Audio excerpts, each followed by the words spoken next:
Alrighty. Update time. Let's take a little walk. I did not get arrested yesterday. My suspicions were correct. Mostly.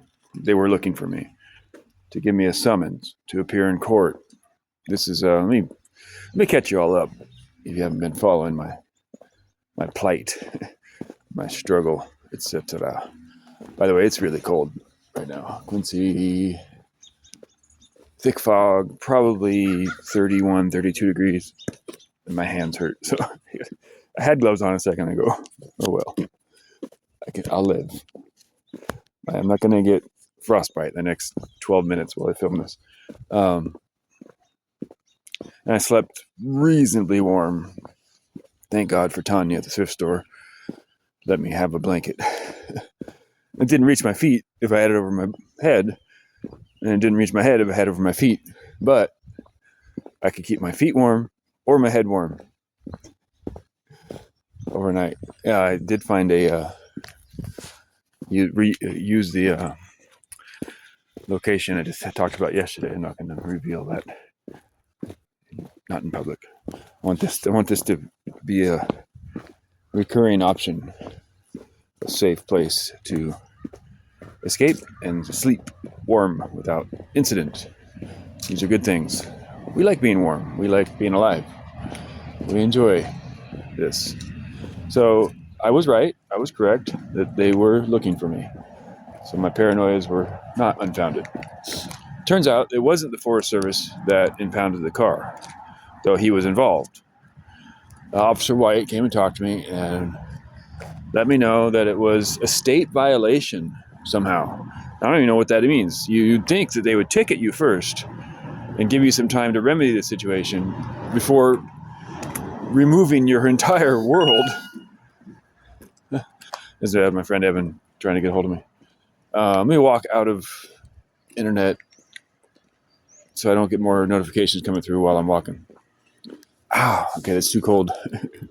It's actually too cold to be gloveless right now. Woo, it's chilly. 30, it's low 30s. I'm just leaving the library. Going to the coffee shop. It's too cold to ride a bike with the gear I have, so I'll be going to church here shortly. In East Quincy, which is, dang, it's too far to walk. The challenges. So yeah, some state agency came out and without any warning or any heads up, hey, we found your car. You got 72 hours to move. Imagine someone just coming to your house, while you're at work, literally while you're at work, and just taking it with no warning. There's no eviction notice. There's no empathy or compassion or humanity here. It's just straight up punishment. And it's just the way they are. It's just how the world is right now. They just punish you. There's what's it called? Schadenfreude, the German word. They enjoy. It's masochism. No, it's sadism. Masochism is when you like punishing yourself. Sadomasochism. Sadism is when you enjoy other people's suffering. Marquis de Sade. Sadist. I am not a sadist, nor am I a masochist. Nor do I enjoy schadenfreude. Nor do I enjoy the suffering of others. I prefer that everybody is warm and well-fed and can then pursue their higher aspirations for their life without having to stress on the basic requirements of existence. Food, shelter, safety. I don't have Abraham Maslow's pyramid of needs memorized by rote, but close. Get the idea. If I were cold, for example, here's another one thing. If I was any colder last night, I did actually get some sleep by about 6 hours. No, I went to bed early, actually. I went to the closet. I hid in the closet. And I came out of the closet this morning. No, I hid in the closet last night early, about 7 o'clock, just before dark.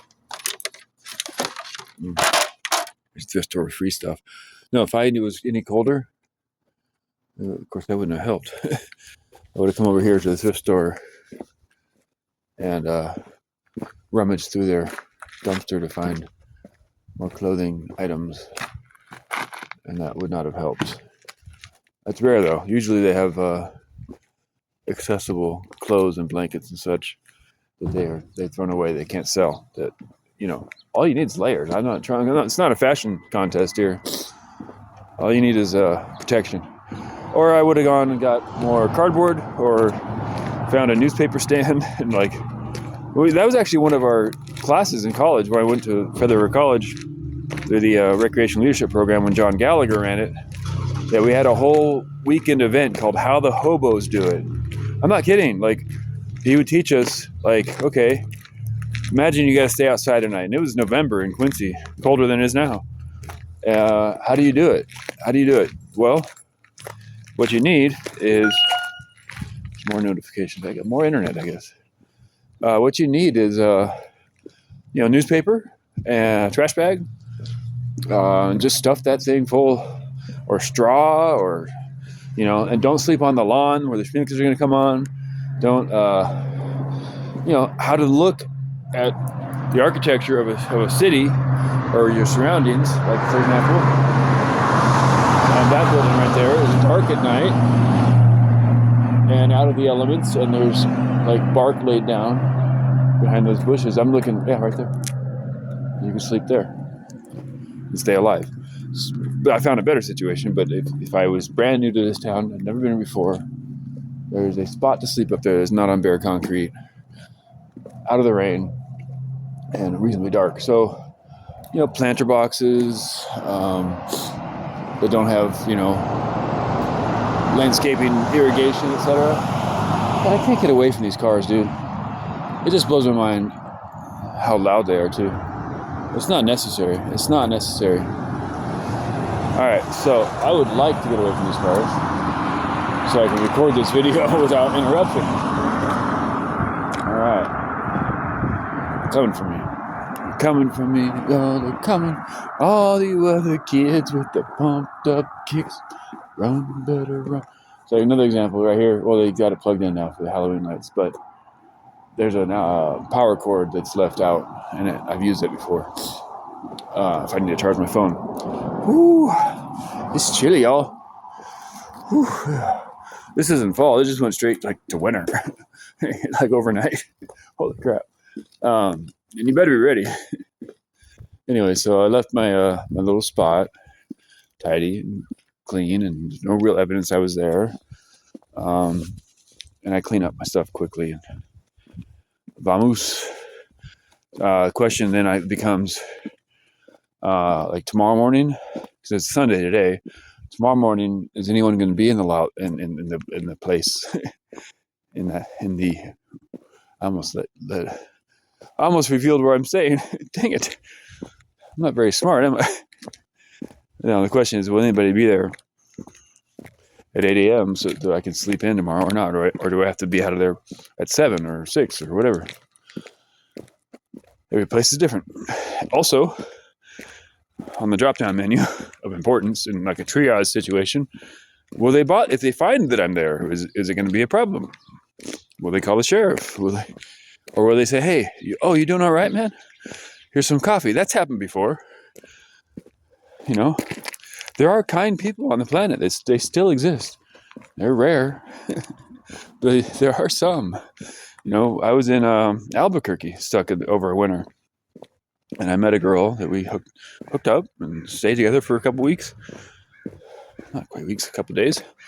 Seemed like weeks. I mean, she turned on me, the whole thing. Accused me of doing all kinds of weird shit that made no sense. But that's another story. I got all kinds of stories. God, you just listen to the stories that I've gathered over the years. Anyways, we stayed in this park and near a retirement community or something. I don't know. But in the morning, a guy came up and brought us coffee and donuts, asked how we're doing, asked if we needed any blankets, talked to us about Jesus.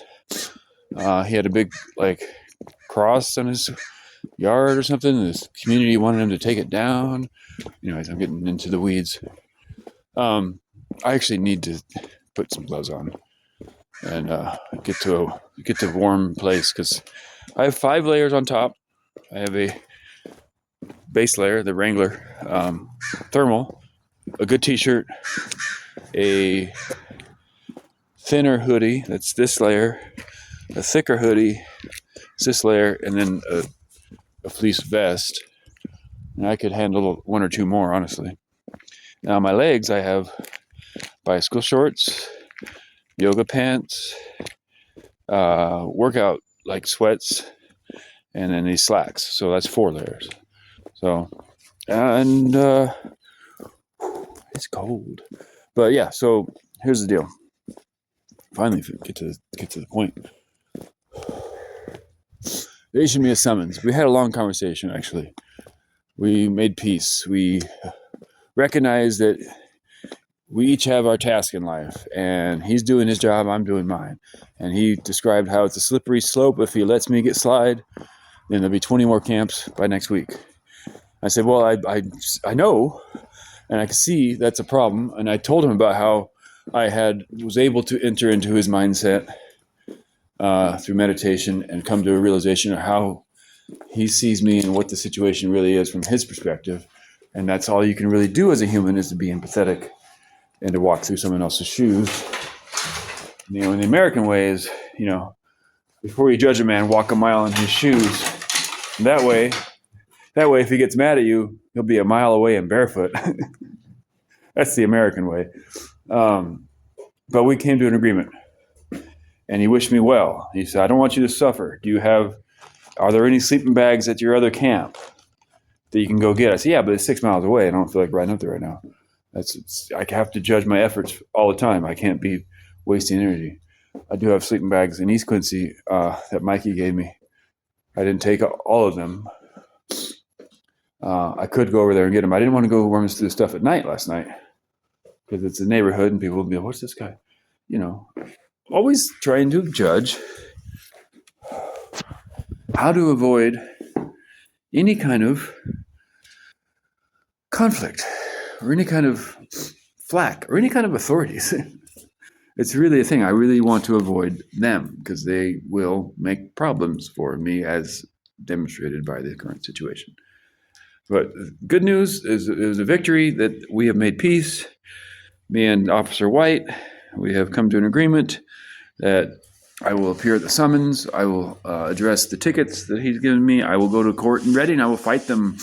I'll use this evidence, actually, whatever I can from this, to present a case for this is my First Amendment right, expression of my religion. Hopefully by then I'll have earned some support. If you want to come to court with me and be on my team, that would be awesome. Or if you know of a legal counsel or like ACLU, who should I contact to give me some help? Because I don't have money, not for a lawyer. I have like food money. But that's what's up. It's good news. I have so far 2 nights now stayed in a safe indoor closet situation with a bunch of cardboard in it. So I've been able to sleep. I'm going to church here in a minute. It is chilly. It was muy cold. You can tell by the rosy cheeks. That's the current scenario. Let me see what happens today. I'm going to let the church know that I do need help, and I need to find out where the car is. I need to find out how I can get my gear out of it. Thousands and thousands of dollars of gear, and all my wisdom and all my work. Not just a lot of lifetime work, but years of work. And specifically in this endeavor, over 6 months of my collecting gear and tools and thousands and thousands and thousands of dollars. And then without warning, any without any there's rules of engagement in life. Geneva Convention, even in war, there's rules of engagement. And if they're going to treat me like an enemy combatant, which they're doing, you can't just roll up to my camp and take it. That violates every possible convention and civil understanding of existence, and it's evil. So whoever loaded the car onto a tow truck and drove it away, fuck you.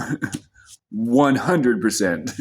I don't even know who you are, and so I can't address you personally, but you know, at least Officer White actually apologized. So that wasn't me. I had no control over that. I was involved, but that was a state agency. It wasn't even very specific about who did it, but he made a point to tell me it wasn't him, and there was some kind of state violation. Well, I see a car right down the street here. This Volvo has been parked at the drunk brush for 4 years with all kinds of tickets over it. And you're going to come out to my car that was there for 2 days with no warning and take everything, and not even all the backpacks that were gifted, that my warmth, all my stuff. Yo, y'all just need to die. I mean, I'm not going to do it. My dad will handle that. Yeah, that's just how he does things. You'll get bone cancer or something, and having a very costly and expensive and painful death that'll take years, and your kids won't even be around. They're going to hate you because I hate you, and that's only fair. I fucking hate you. Totally hate you. And it's, people say that's not right for me to hate, but it's not in the Bible. Yeah, actually it is. Actually, it's very, very, very, very, very clearly is in the Bible. King David, and Jesus was known as the son of David. King David says this: "Do I not hate those who hate you with a perfect hatred? Yes, I do, Lord. Yes, I hate them. And I hate whoever did that to me immensely."